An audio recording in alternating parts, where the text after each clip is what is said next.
I was so sure that this was going to be a natural home birth. Like, transferring to the hospital was the furthest thing from my mind.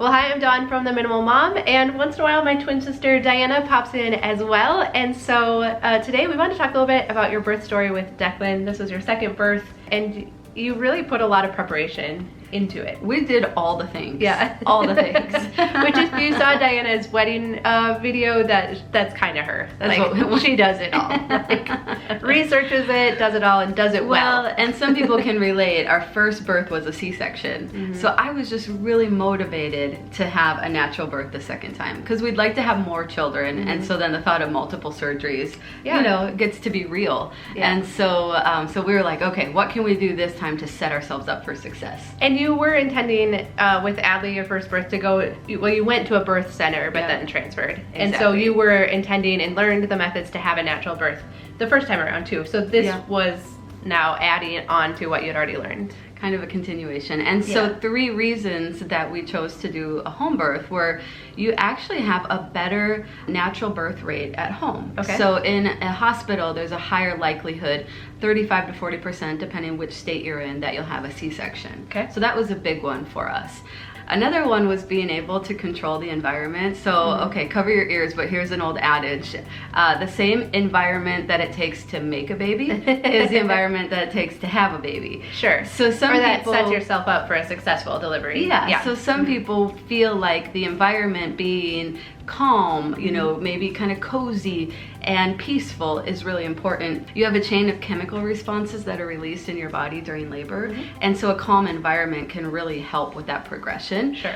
Where sometimes if you're in a hospital setting, there's people coming in and out, there's lights. Like, can you imagine making a baby in a hospital? There is that Friends episode, but anyways, go ahead. Oh my goodness. And then the third is, what we learned the first time is we wanted to know the team that would be delivering. Yeah. Because we recognize there's a lot of really significant and even potentially life-changing decisions that are made in that moment. And you may not have all the information needed, so we wanted to know that we could really trust our team, and the healthcare provider that we were seeing all along would also be the ones who were delivering the baby. Right. So that just gave us a little bit more control. So they were familiar with your history and what things you were hoping, like what outcomes you were hoping for, so they could help you make those decisions. And we did start out at a birth center and then realized pretty quickly that actually a birth center environment is pretty much the same as a home environment. There isn't anything more medical that they can do. And so then the drive, you know, having to leave and pack up and all of that, we decided on a home birth. And we met the most amazing midwives. I'm so grateful. And so once that got locked in, we had our midwives. We also had a doula who was a good friend of ours. We're like, okay, we have our team. Yeah. Like, we feel so good about this. Right. And I was so sure that this was going to be a natural home birth. Like, transferring to the hospital was the furthest thing from my mind, because we were also doing the spinning babies positioning techniques. And so you'll do like these inversions and you'll lay on your side, and we were doing that multiple times a day. And because that's part of what you thought maybe didn't go quite right with when Adley was born, was she just wasn't positioned properly. Yeah. And a lot of mamas who are going for a natural or a home birth too will do this anyway, or even a hospital birth. Yeah. Just to help make sure that the baby is in optimal position, and it kind of helps stretch things out and just get everything ready. So, and you know, red raspberry leaf tea, dates, like we were just doing all the things. Stretches. Yeah. So we were ready. And Declan was born Wednesday evening at 9 p.m. and Tuesday evening, I can still remember, we were in the kitchen, we were getting dinner for Adley, and I'm like, I think that's a real contraction. Yeah, you know, because you had quite a few, there were some false alarms leading up to this too, where you're like, I think I might be going, like tonight might be the night. Oh my goodness. I was so sure I was going to go early. I was having lots of Braxton Hicks, which I did with Adley as well. And then the day or two prior though, I was really crampy and I was not sleeping well. And so that's where us and the midwives were like, okay, we think this is actually happening. And at this point, how far over your due date were you? Just 2 days. Okay. So then at dinner time, I feel like sometimes you can really tell the difference the more you do this. And so I was like, no, that's real. And so we got Adley to bed, and then you're supposed to rest. who can rest when they think they're in labor? I'm sure some experienced mamas can. My mind is going and I'm just thinking, are we ready? Are they getting closer together? Ooh, that felt a little more real. Yeah. And so around 2 in the morning, they actually started getting really close together, and I had to get out of bed, and I let Princeton sleep. I'm like, I'm just gonna do this myself for a little while, and put on some music, kind of set the mood, and pretty He's like, soon, why are there candles lit? Yeah. Same environment to make a baby. And so I was, all of a sudden though, the contractions were lasting for a minute. I had to download an app on my phone quick so I could really track them and be like, is this for real? And they were lasting a minute, and they were about 3 minutes apart. And that happened for an hour, and that's when you call the midwife. Yeah. Like 3 minutes apart, 1 minute long for more than an hour. And so we called them like, you think this really could be happening? This seems fast, you know? So midwife came, doula came pretty shortly after that. And, you know, all the hustle bustle in the house, and then everything like slowed way down. And now all of a sudden I'm having contractions every 5 or 8 minutes. And the thing that you never want to hear in labor, especially when it started that quickly, is the midwife saying, I'm just going to go downstairs and rest for a couple hours. I was like, a couple hours? Aren't we having a baby? Yeah. Like, what are we gonna do to speed this back up? So they got me like kind of in bed to rest, which is not what I wanted to do. I was like, no, we're having a baby. And I was having back labor, which I did with Adley as well. And we don't think it was really bad positioning as much as just, there just is not a lot of room here for the baby. And so I was having to have someone, you know, kind of push on my back, and we did that until, I don't know, like 7 or 8 in the morning. And at that point is when you start getting a little defeated, and you're like, this isn't happening, this isn't progressing. And they did check me at one point. I was only at 3 centimeters and the baby hadn't descended very much. And so we're like, okay, what do we got to do? So then I'm doing stairs. I was like, I am fully going to participate in this and keeping this moving. and so we actually did the Miles circuit too, which is spinning babies techniques to try and just make sure baby was in the right position. And so during contractions, you're doing different positions and everything. And finally at, I think like 1 o'clock, I texted you and said, and they said, okay, we're gonna check you again. We gotta make a plan here and figure out what to do. And all of a sudden, I was at 8 centimeters. Yeah. And they're like, oh, this is happening. And so they're like, fill the birth pool, you know? And I'm like, okay, I'm gonna do stairs 2 at a time. And like, we're just gonna keep this thing going. Yeah. And so I got in the birth tub, which was amazing. So that was just a portable one that you set up in the kitchen. Which was amazing. I mean, imagine getting in a hot tub and just how good that feels. Yeah. Like, that was a gift. So we labored in there for a while, and then it's like, here we are again. Nothing seems to be happening. But you were still having strong contractions. Super strong but they just weren't progressing. Exactly. Or causing any more. Yeah. And they were kind of spaced out. They still were like every 5 to 8 minutes. And so then it's like, okay, out of the tub. I think by this time, you know, with some different things going on, it was like 5 o'clock.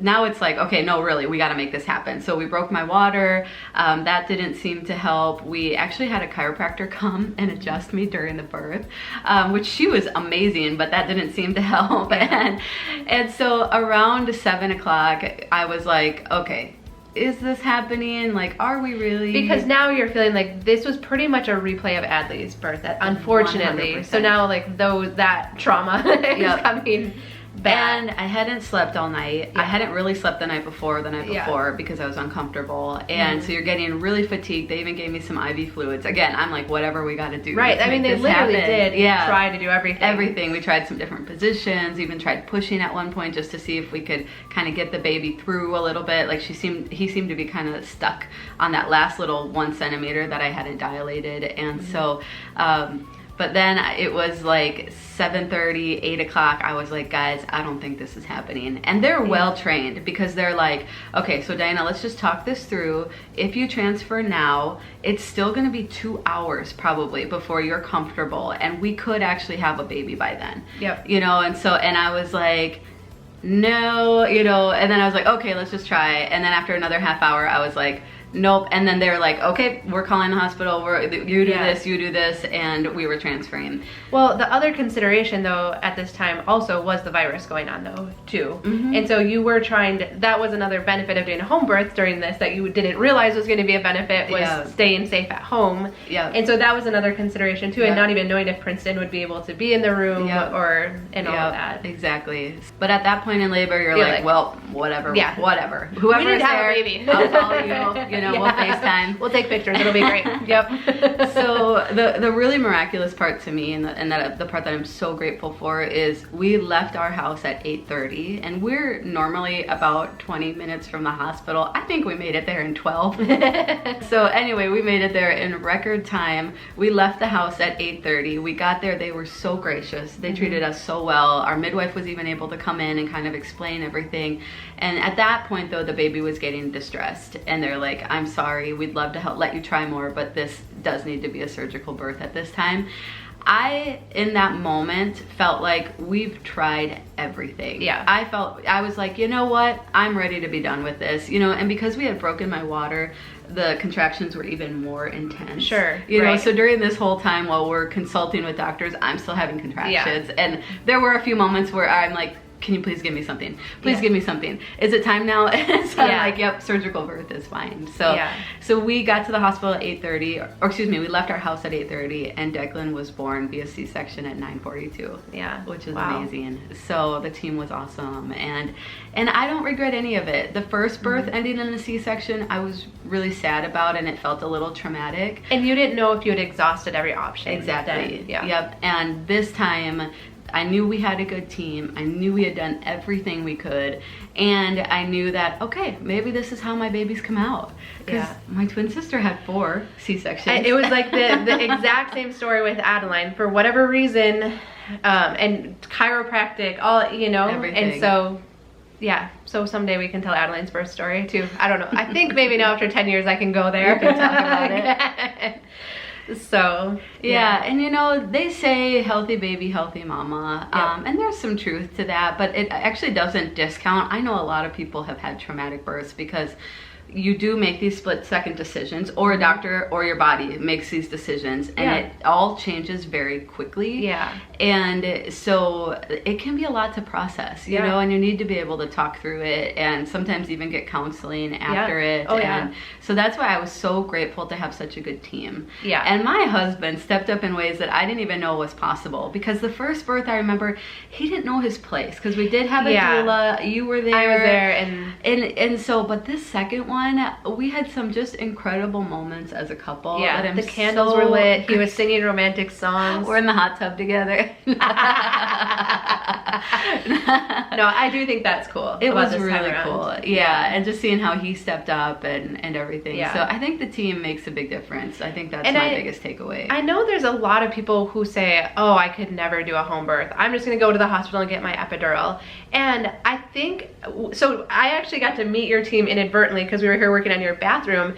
And I remembered when I came in the living room and I saw them and you guys were visiting, and I'm like, if they were on my side, I could totally do that. And I think it really is about, you have to have the right people around you helping you and helping you to learn the techniques, because we hear the horror stories of people getting to the hospital too late to have their epidural. Well, that's not really a natural birth because you haven't prepared for it. You don't know the techniques to cope with the contractions and to relax through it. And so I think sometimes it can get a little convoluted, but if you're prepared and you have the right team behind you, I mean, there's beautiful stories of babies being born at home. And I think that's what I call mine an almost home birth. I mean, we got pretty close. You did everything but had the baby. And I was amazed. There was, for every new level of intensity in the contractions, I found a new depth of fortitude, of management, of a way to cope. Your voice gets even lower and lower, you know, as you're working through each contraction. And the methods that they have to help were amazing. And you just like, you know what, my body is designed to do this. And there is something just like, and you hear people who love their birth stories when they give birth at home or naturally.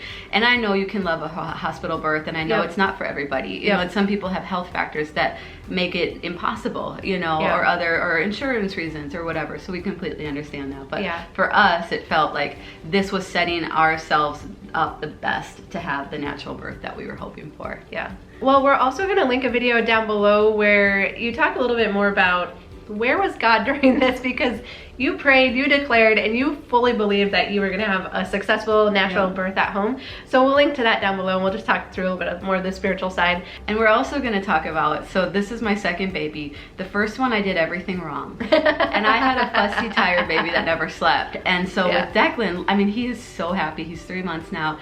And I found a tool that it changed everything. Yeah. So we're also going to talk about that and link to that below as well. Yep. Sounds good. So we'll put that all below. But it's always fun to hear your birth stories too. Yeah, so bring them on. Share some of the highlights from your births down below, or what didn't go quite as planned, or your husband speeding around other cars. So we love to hear that down below as well. Thank you so much for watching. A thumbs up is the best compliment that you can give us, and we will visit with you again soon.